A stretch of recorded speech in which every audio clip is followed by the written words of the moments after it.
Hey, this is Chris from the Dating Doc, and this episode is going to touch upon the topic of a strong and independent woman, or actually two strong and independent women who have asked me recently why they cannot find a man that can answer the call on them being a, well, strong and independent woman. Stay tuned.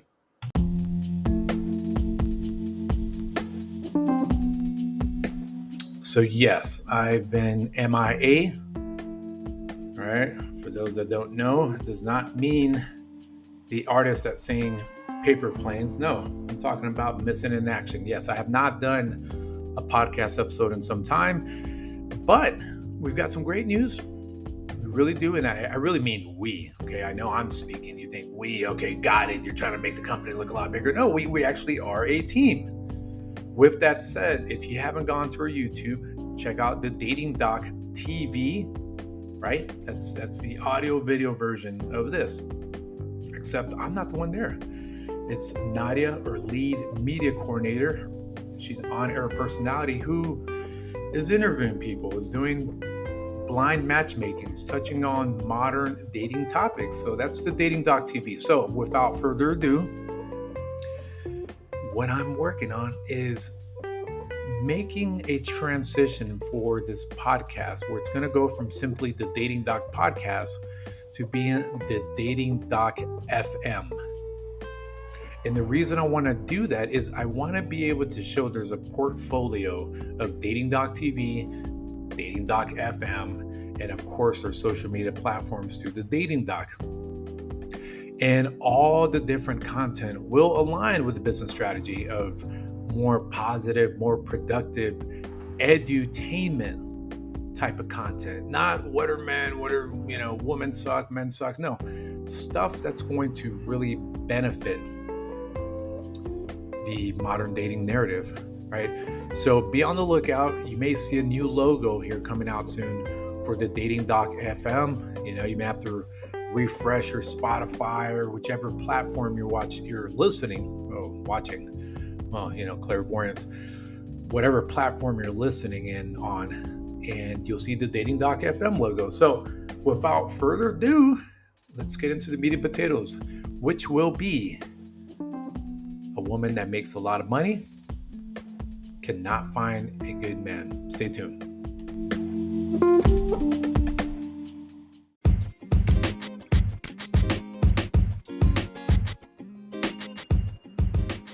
So in the spirit of looking at a new transition, new way of doing this podcast, I wanted to do more posing a question, right? Kind of like is it Dear Abby, I believe, or Dear Ruth?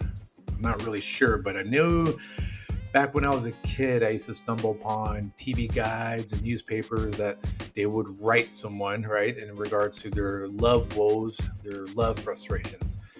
So this is actually a question that I've gotten twice. And so it's not going to be a verbatim question. It's going to be kind of an amalgam, a hybrid of the two questions that I've gotten recently from women. And it delves into strong and independent woman. I mean, I believe there's such a thing as strong and independent men, right? Anyway, strong and independent woman who says that she's frustrated she cannot find the right kind of man.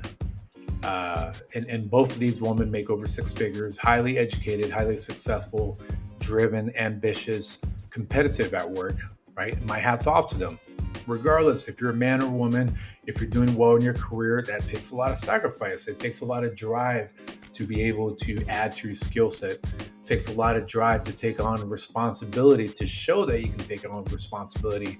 And hey, guess what? For every company, someone's got to be the vice president of marketing. Someone's got to be the director of innovation. Someone's got to end up taking the helm and becoming the next CEO, COO, or president of a company, right? So my hat's off to those that are driving forward and making that happen.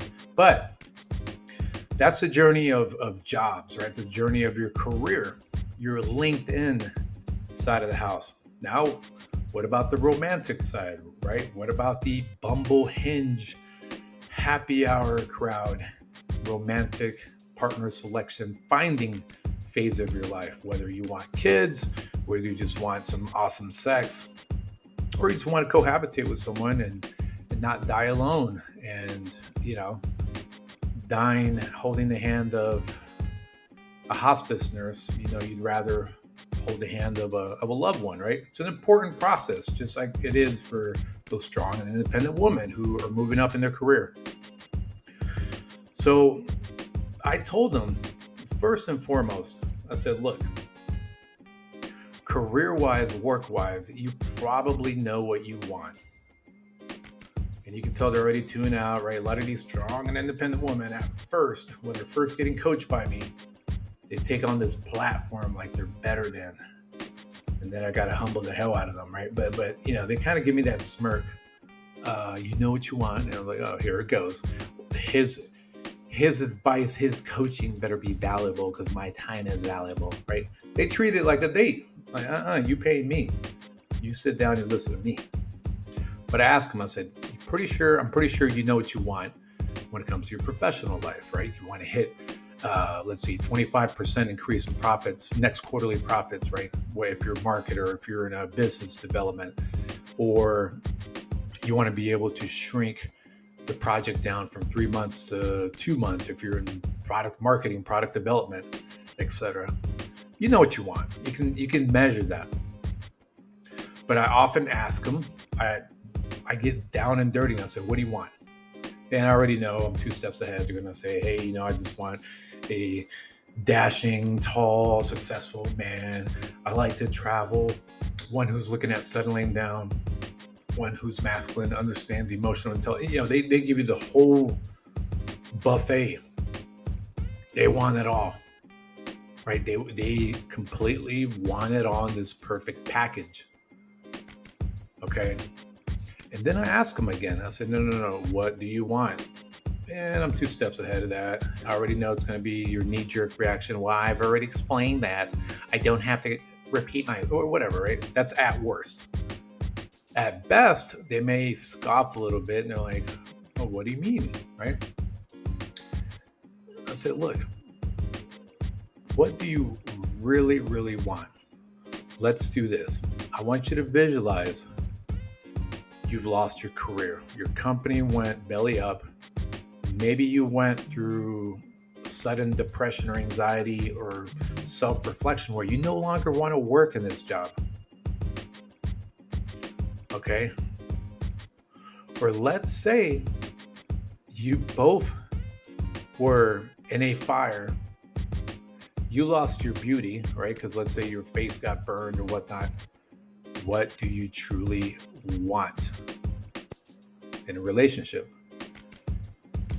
And this is where reality sets in, right? This is where that little plated gold chrome, right? Now, what I mean by that little thin layer of plated gold, fake gold, that goes away. And then we really go from beyond the surface to the core. I said, no, what do you want? Like, are you just imagining yourself as this dumbass Instagram couple that's making these nice 4K videos with your hands spread up in the sky, spinning around while he's holding the camera, and here you are walking on the beach? Or could you trade all of that for a man who will still tickle you, who will still hug you from behind, even if your face has gone through second-degree burns? Let's be real about it. What do you really want? And this is when the ego starts dying a little bit for them. It's actually at a crossroads. Either the woman cannot budge and she's still stuck on her surface bullshit, and she actually is like, well, what is wrong with me spinning my arms in the air and being filmed while I'm at the beach? I do. I'm entitled to that. I should. It's like, okay, got it. If you can't shake that, I don't want you. And I told him, I said, look, I know we're working in a professional capacity, but if I'm going on a date, I don't want you. And I don't have to go into details, but yes, I do make over 100,000. Okay. I don't say that to brag. I say that because as a qualifier to cancel that mentality, that bullshit. Okay, I've already checked the block on that stupid number that you are looking for. What are you truly looking for, right? Do you want to be that couple that if you decide to have kids, you can be proud grandparents, or you can be these bitter grandparents who really couldn't stand each other? Because guess what? When you get older, when you're not able to travel, when you're not able to go to these nice fancy dinners, reality sets in on who you really, really, really, really are. You're more focused on being good grandparents, good parents, right? So all this like sexy Mr. Big, Sex and the City, let's travel, glorified sugar daddy, sugar baby type relationship, even if y'all both make good money, that's a whole nother bunny trail. That's not really going to matter in the end. And this is the issue, is that we've become this super materialistic society. And both men and women are at fault for this. You see the man who's a 30K millionaire, right? 30K millionaire, as in he makes 30,000 a year or less, but will pose with his sports car, his nice watch, right? He'll have the stupid Instagram photo of him holding his arm up to grab his collar so he can show off his watch. And again, as a 42-year-old man, 2 steps ahead of that silliness. But at the same time, yes, you also see the woman who's traveling, and secretly she might be $4,000, $10,000 in credit card debt, but she's living her life, or it's being paid by someone else, right? So without going on a tangent, I'm going to reset and I'm going to really hit hard to be fair why a woman who is already successful may be looking for a guy who's successful. But more importantly, what truly is success? Stay tuned.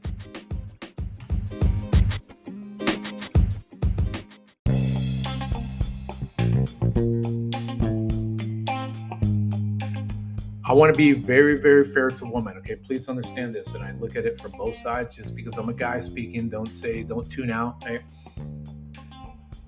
Women are not going to take the risk if they decide they do want kids. They're pregnant, they can't be at their job. They're not going to have any respect. They're not going to even be turned on if the guy is struggling to make ends meet, even for himself, let alone now that they're going to have a child. This goes back to, the caveman, cavewoman times. Okay. And no, I'm not an anthropologist. I'm not going to go into, well, technically, blah, blah. No, I'm not going to get into the history of all that. My point being is to provide and protect. Okay. Yes, men, we are physically stronger than women. We are supposed to take on more. And women, yeah, sorry to say it, men are stronger than you. Men can take on more. So quit trying to be a man. But anyways, back to the topic here. A man's job is to provide and protect. So if you cannot provide and protect for yourself, okay, the only exception I can think of is that you happened to be a struggling artist who's about to make it, but you're still in that struggle. But by the time you have a kid, you're supposed to land a record deal. That's promised. It's okay to be broke. If you're about to start a job, but you're unemployed, but in 4 months that contract starts, it's okay to be broke. Okay? It's promised to you, even though it's not happening in that moment. So I understand when a woman's like, I'm not going to take the risk unless you're making that money. That makes complete sense. Okay? But this is my theory. After a certain point, provide and protect and survive goes into the world of ludicrous disposable income spending. And I mean ludicrous, right?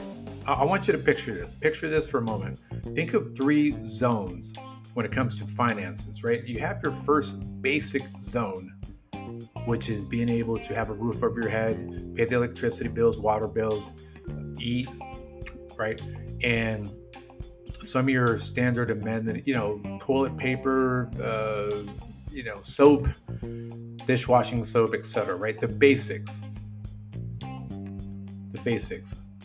Then you have a second zone, which could be things like a dog sitter, a babysitter, kid sitter, a little bit of a newer car. This could be an average of 2 vacations a year. This could be a couple of suits, or a lot of nice dresses for a woman. That's that second zone, right? You've gone from the basic zone, the standard zone, and then you go into this other zone that introduces ego and mismanagement. This is that keeping up with the Joneses zone, even if you have the means or you don't have the means. And here's the difference is you may only have the money for the basic zone, yet some people go all the way to that keeping up with the Joneses ludicrous spending, right? The 3 zones, again, basic, standard, and what I call ludicrous. Basic, standard, and ludicrous. Some people are millionaires that are okay being between the basic and standard zone, and you'll never know they're millionaires because, again, now they haven't introduced the ego, they haven't introduced the pressure to fit into social status. They don't care much about social media, all right, perception building. They actually understand the personality and character flaws of someone who has to be making basic zone money, but yet goes into the ludicrous zone. And yes, of course, there's also the rich and famous that are spending ludicrous FU money. We got that, right? That is definitely happening. So what's happening when it comes to dating relationship dynamics is that regardless, okay, we talked about the basic and standard zone. If you want to have kids, you want to have a future, that's acceptable, especially if you're making $70K on down, okay, for most cities. If you're strong and independent, you don't want to spend any of your money, yet you demand, and I really mean it, I've had clients that have demanded that a man be in the ludicrous zone of spending. What does that say about you, woman? Does that not exude ego? The fact that you don't want to pay for the ludicrous zone, but you demand a man be at that level to spend that, okay? You make your own money. You're so strong and independent. That right there does not seem like, if I do risk analysis, that does not seem like a worthwhile risk for me. Because now I'm risking being with a woman who more than likely is egotistic, makes demands. Okay, it's like you're like sandpaper, not silk. Right? You're like sandpaper, not silk. When I come home, I don't feel like you're a team player unless I have to deal with money and when's the next vacation and when are we going to go shopping and why don't we try this new steak restaurant?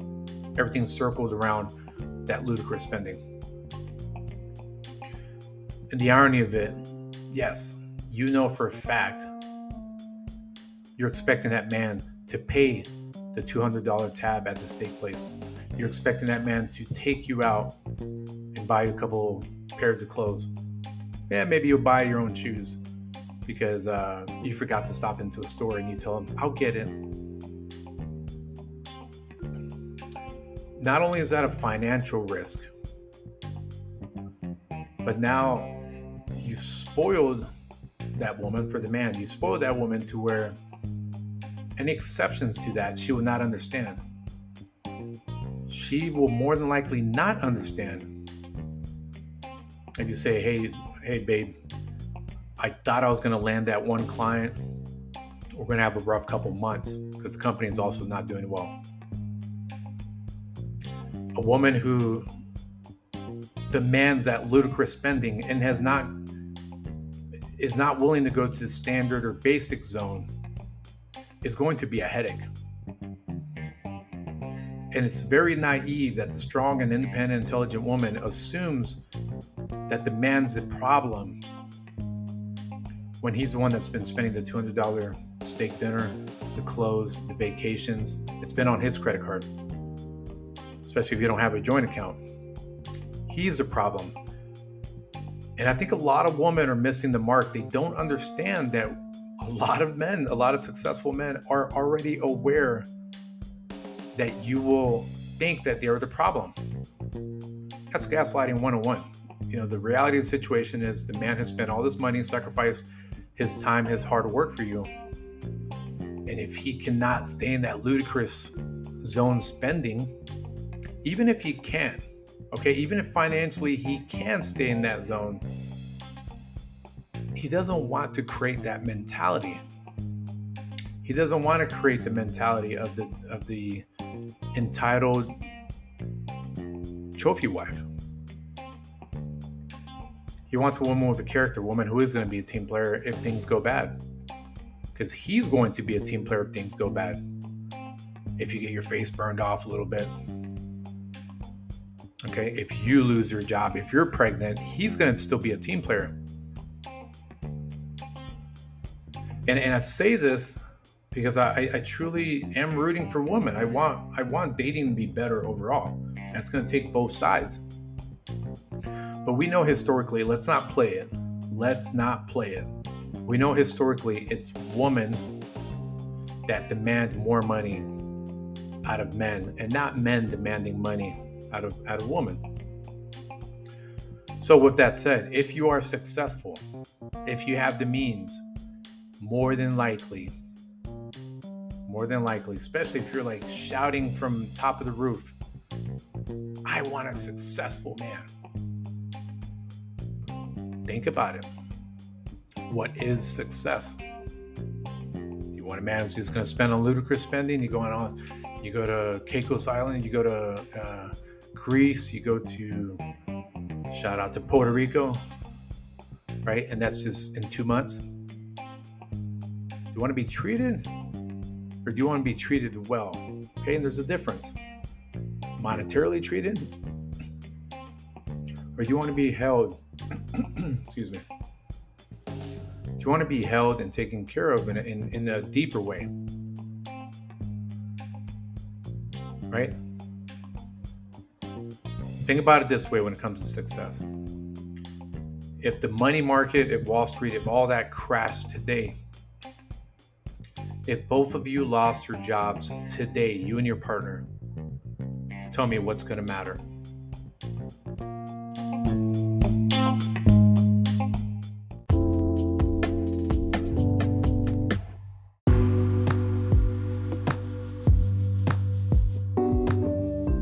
So with that all said, woman, I completely understand why you need a man who has some success to him.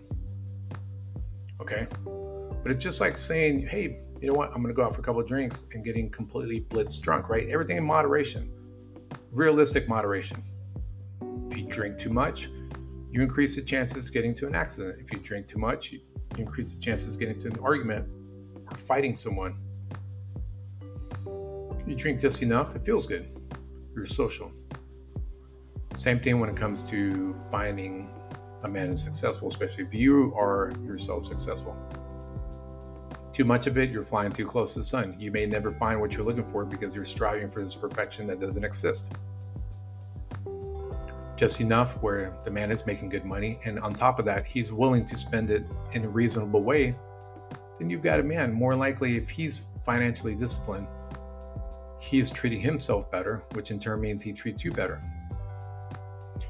The overall theme of this and point of this podcast episode is that there's a lot more to this.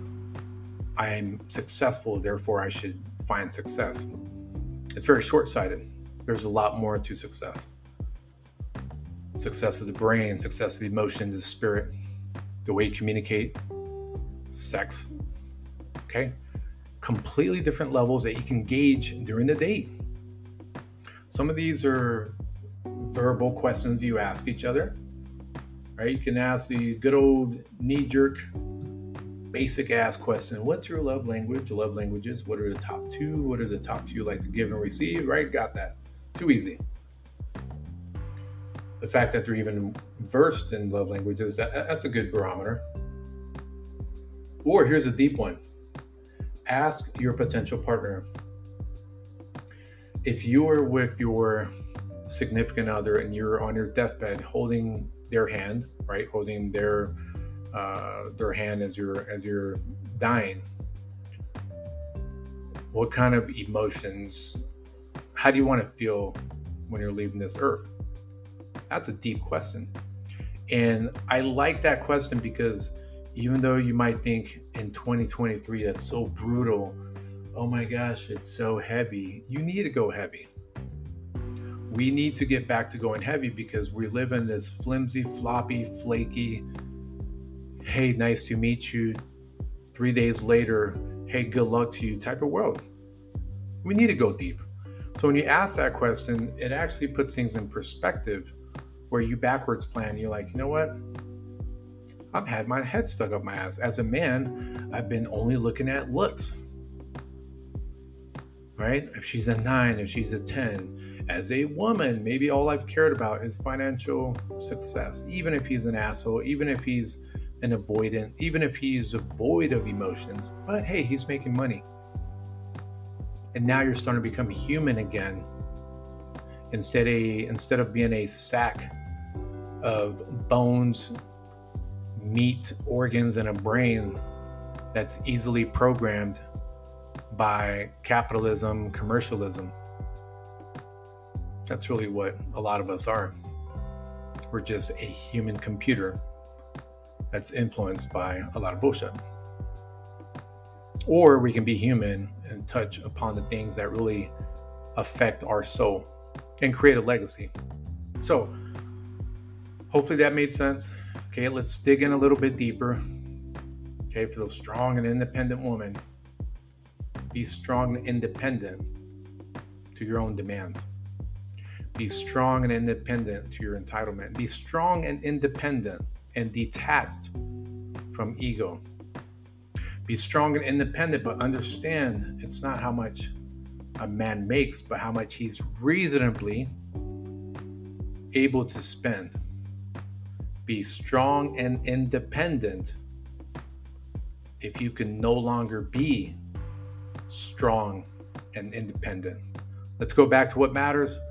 Hope you enjoyed this episode. Make sure to give us a follow. Check us out on Instagram, TheDatingDoc, and go to YouTube. Check out TheDatingDoc TV. This is Chris from TheDatingDoc signing out. Peace.